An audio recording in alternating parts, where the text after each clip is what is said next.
For a fateful period of time, history waits. Waits on tensed men trapped in the mud-soaked fields of Normandy until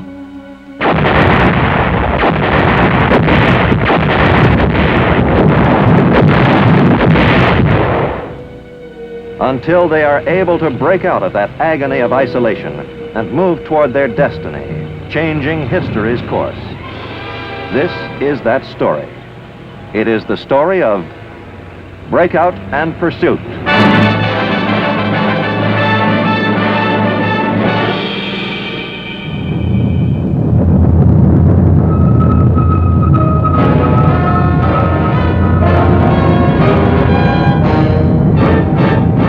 The United States Army presents The Big Picture, an official report produced for the armed forces and the American people.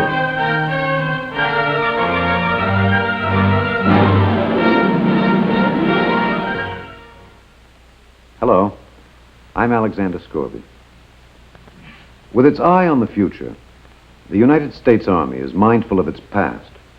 It has a department of history whose task it is to preserve that past, with all its glory and all its tragedy, with all of its wisdom and with all its failures. For more than a decade, this department, called the Office of the Chief of Military History, has been working on a project of epic proportions, the operations of the United States Army in World War II. More than 50 volumes in this series have already been published. It will total 80 or more when it's completed. The most recent is Breakout and Pursuit by Martin Blumenson. Its subject is what happened on the continent of Europe in July and August of 1944, two crucial months that will light the fire of memory in American minds. Or perhaps not in all minds. Time moves swiftly, and in its headlong rush it condenses the events behind us. One magic and memorable day, we were across the English Channel, our feet at last on the Normandy beaches. Soon after, we were lighting the skies of liberated Paris. And perhaps only those who were there, or whose lives were changed by what happened there, remember that 80 days of war and its uncertainty lay between the two events. This book is a sweeping record of those days. It's a big book, both in size and in scope. Heroes crowd its pages, the ones whose names became carved on the consciousness of the world, and the obscure ones who held the final hope of triumph in their two hands and in their hearts. It's a book with a happy ending, for it tells of a great victory, or series of victories. But it's not so much concerned with victory itself as with the structure on which victory rested. The decisions, the agonizing waiting, the frustrations, the bold hopes, the daring executions, the errors and the logic, from all of which together victory ultimately came. Now, here's the situation as the book and the action begin. United States and British and Canadian troops on the 1st of July 1944 were engaged in battle with German forces on the Channel coast of France.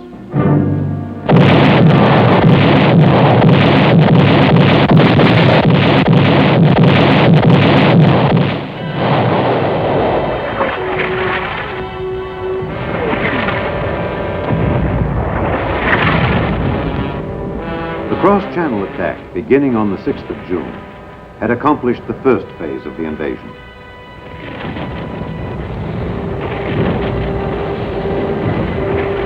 The second phase called for the Allies to expand their foothold. They needed space to maneuver, room to handle the large amounts of men and materiel streaming over from England.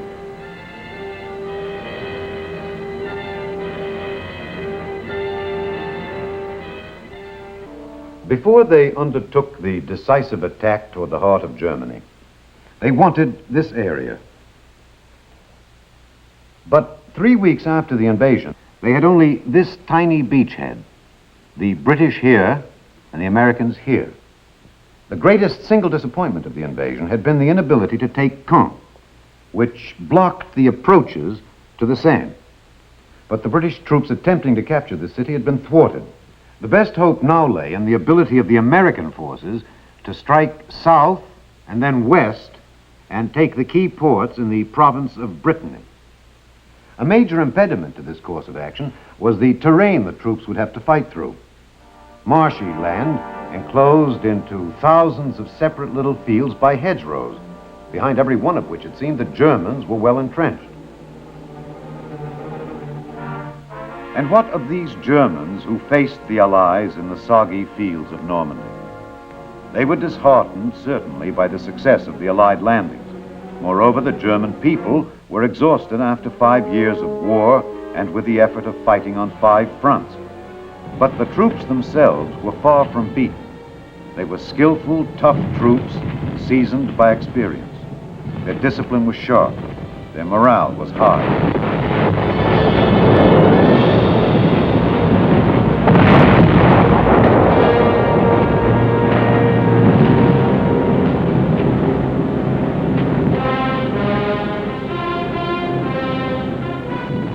The Germans had a new weapon, the deadly V-1, a small pilotless jet aircraft which had begun to fall on England in the middle of June.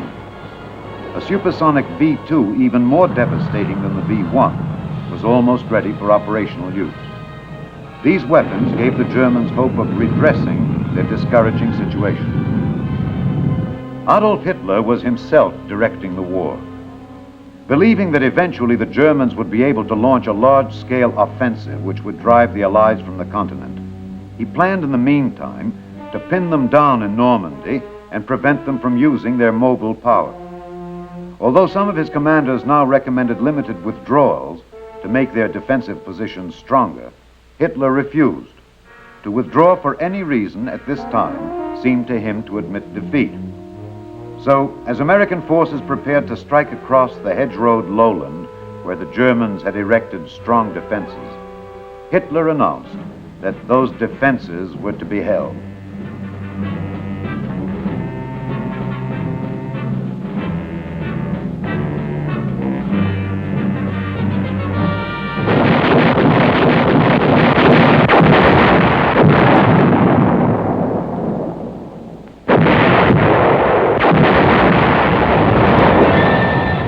The American attack began in the dawn hours of July 3rd, and it lasted for 17 rain-soaked, agonizing days.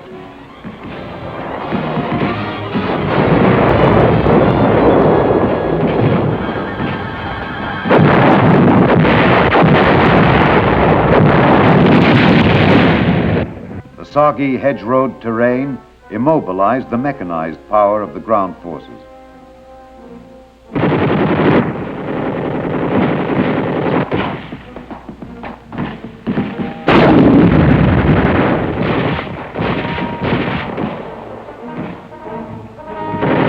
Slow, painful advance was measured in yards, a hedgerow at a time.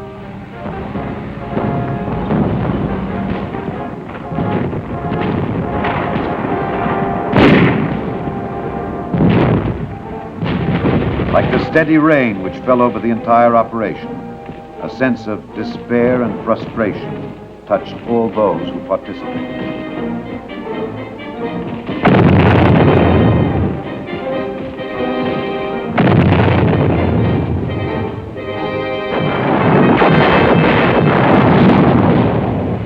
The last action in this offensive was the battle for Saint-Lô.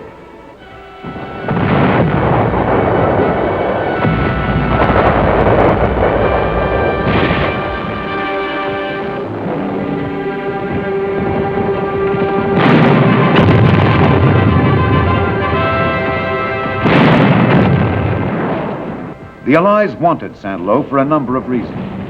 Its prestige value, the effect its capture would have on the Germans, and as an access to roads leading south. After a week of bitter fighting, they got it. The cost was high, as was true in all the hedgerow fighting, but the town was secured, and in the process, a memorial was created. An infantry battalion commander killed before the gates of the city was carried into Saint-Lô with the liberators. his body was placed on a pile of rubble, an impromptu shrine to the qualities of courage and sacrifice that had made the drive to Saint-Lô possible. The triumph belonged to the dead as well as to the living. The results of this July offensive were disappointing. The greatest gain had been only 7 miles. The need was urgent for a way to break out of the containment of the Normandy situation, to get onto flat, dry land so that the Army's mobile force could be unleashed. General Omar Bradley, commander of the American troops, had been forming a plan for some time. Bradley's plan, which was codenamed COBRA, was to gather together an overwhelming concentration of ground troops, twice as great a force as would normally be used on such a narrow front, and combine it with a massive assault from the air by the Army Air Force. In war, heavy bombers are used primarily for strategic purposes, to knock out major long-range targets such as railheads and manufacturing plants deep in enemy territory. To use heavy bombers for tactical reasons, that is, to help the ground forces obtain an immediate objective, was quite risky, mainly because of 2 factors. The heavy bombs dropped from the big planes created craters and debris, which became serious obstacles to the ground troops. And because our own forces would have to move far back from the front to escape the damage of the bombers, the time interval between the air bombardment and the ground forces' attack on the target was too long. It gave the enemy time to recover and marshal his defenses. Bradley thought that in this case he could eliminate many of these dangers, if not all the risks. No plan in war is foolproof. But this one was bold, and if it worked, it would enable the Allies to break the stalemate in which they'd become bogged down. Brittany was still the eventual goal. The first step toward it would be the line between Coutances and Caumont.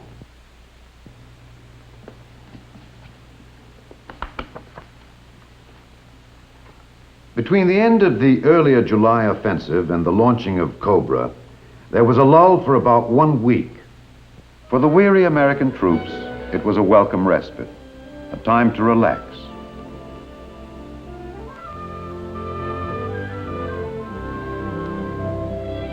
On July 20th, a dramatic event electrified the world and revealed that there was no relaxation inside the enemy camp.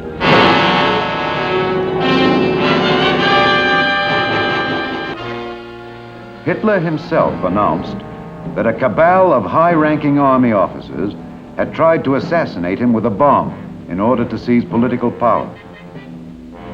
The abortive coup had little effect on the military situation. It revealed no widespread discontent with Nazi rule among the armed forces. The combat soldier was too busy simply trying to remain alive. And the information about the German situation which the Allies wanted, as COBRA neared its jump-off date, was of a considerably more immediate nature.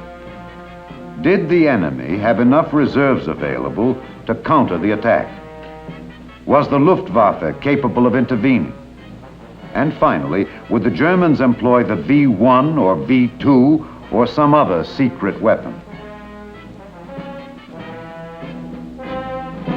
These were the questions that haunted the Allied camp as it waited to unleash COBRA.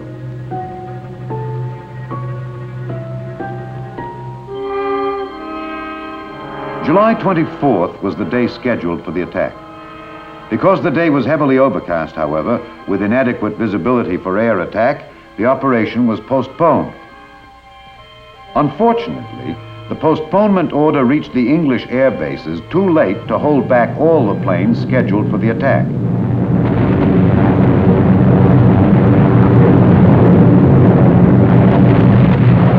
The bombardment from the planes which did not receive the postponement order was not great enough to damage German positions seriously. But it was sufficient to alert them to the threat of a ground attack. And German artillery gave American forward units a hard time for the rest of that day.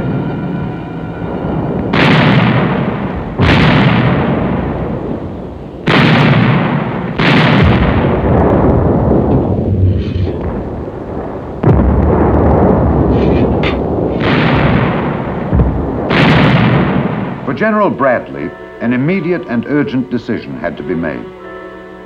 The prospects were improving for good weather the next day.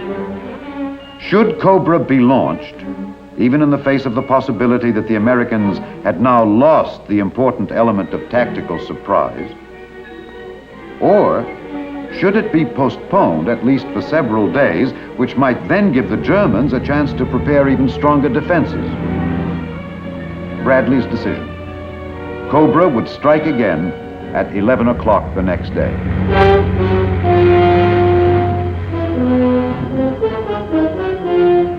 Again on the morning of July 25th, the planes came. One observer called the seemingly endless waves of planes the most imposing aerial parade I have seen since the beginning of this long war.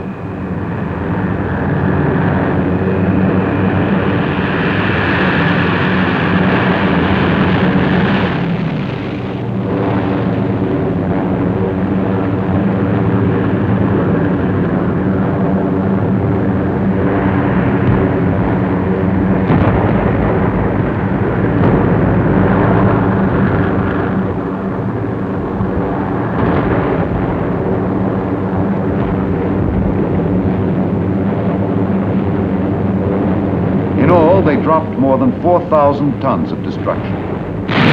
But the tactical effect was not immediately clear. Did the bomber attack destroy the efficiency of the German troops? No one could tell.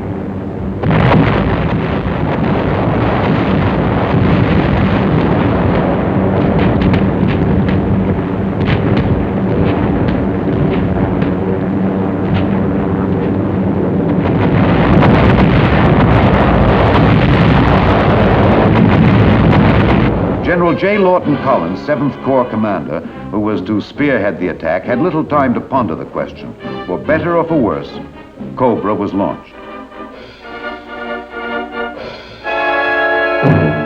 The troops moved out at once.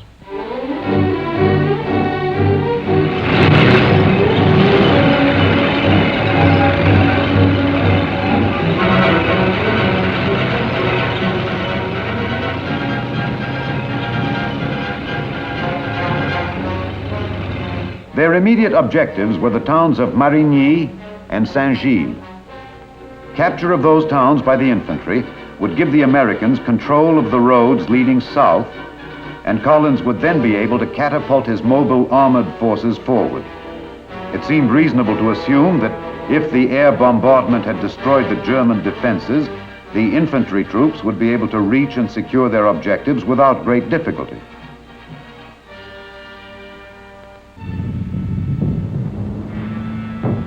To their surprise, they met strong resistance.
At the end of the first day of the attack, Marigny and Saint-Gilles were still in enemy hands.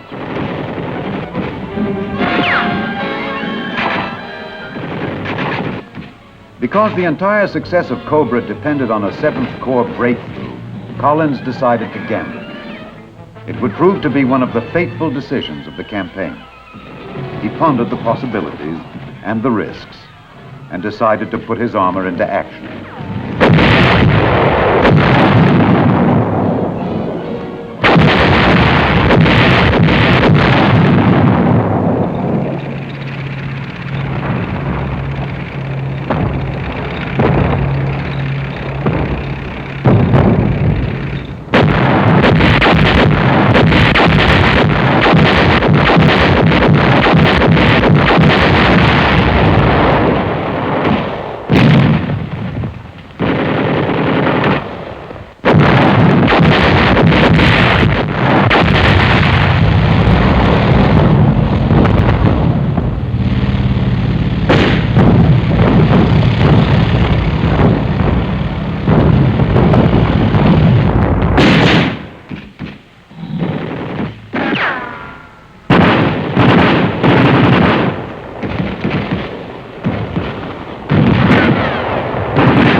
gamble paid off.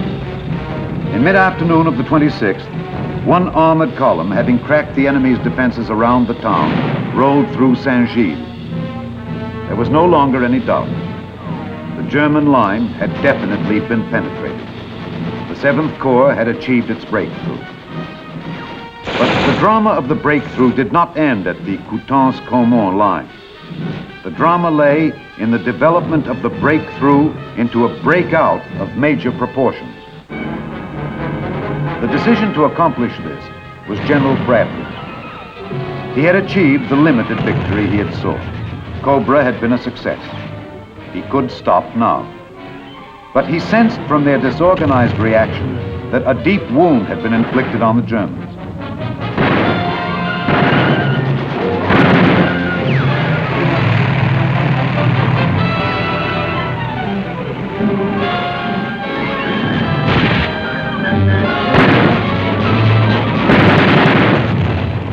The Americans pressed their attack through rapidly crumbling German defenses.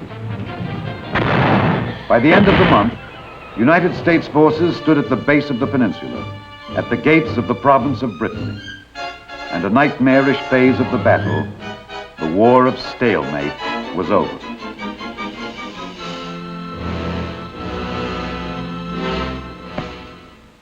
COBRA and its exploitation were among the most solid accomplishments of the war. Let's visit now with the man who more than any other was responsible for this achievement, General Omar Bradley. General Bradley, as you look back on Operation COBRA, what seems to you to be the real secret of its success? I think several factors were very important in contributing to our success. First, as always, the aggressiveness and the fighting spirit of the American soldier. Second, the marvelous teamwork displayed by the combat armies and our Air Force. And third, the magnificent alertness of my subordinate commanders and their ability to take advantage of the breaks. In particular, General Collins' bold move. This book must be like traveling down an old and familiar path to you, General Bradley. Well, it is, yes. But it's more like traveling down a road in the daylight that at the time you had to take it was in the dark. It's generally familiar, but it's always interesting to see the whole picture, part of which was hidden before. You think the book throws light, then, on this period of history? Most effectively. It does an excellent job, I think, of cutting through the dust which that campaign kicked up and letting the reader see what happened and how it happened and why. Well, one of these days, when the Army historians get through with their project, they'll have the what and how and why of the entire war caught between these binders. It's about as ambitious a task as any group of historians has ever undertaken, I suppose, and quite a valuable one. A much better job than has ever been done on any other war. You mean valuable in the sense that we learn from the past? That most of all, of course. Despite the fact that the weapons of war are changing, the principles of war remain the same. Officers studying these volumes can learn much about command, tactics, strategy, the tyranny of logistics, the problems of terrain, the importance of reconnaissance.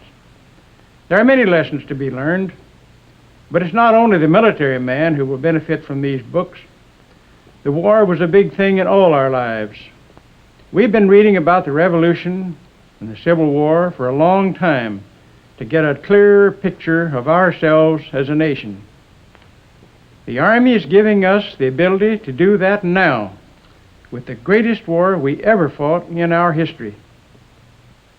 Thank you very much, General Bradley.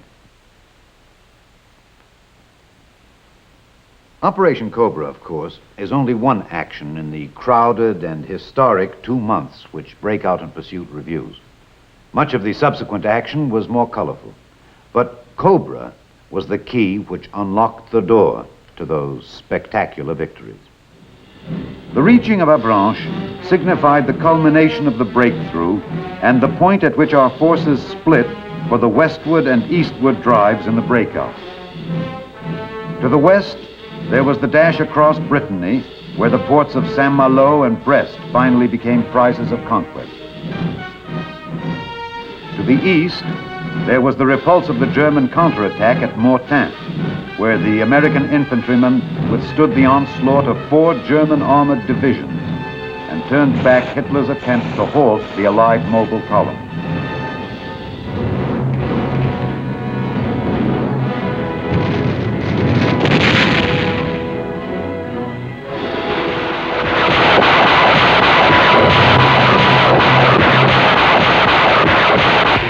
Trap the Allies closed at Argenton and Falaise, where they virtually destroyed 2 German field armies.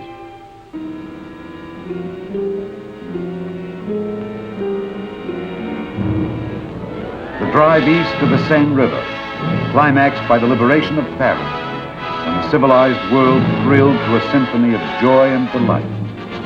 The flowers, the kisses, the songs, and the wine.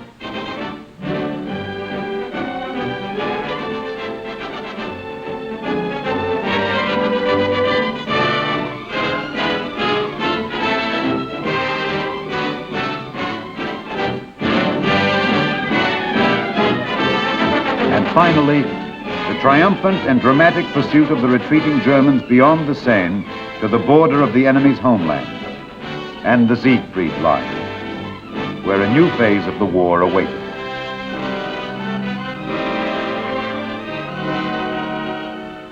And thus the epic weeks ended.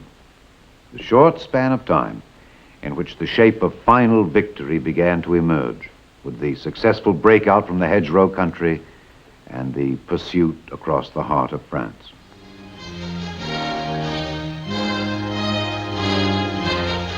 The Big Picture is an official report for the armed forces and the American people. Produced by the Army Pictorial Center. Presented by the Department of the Army in cooperation with this station.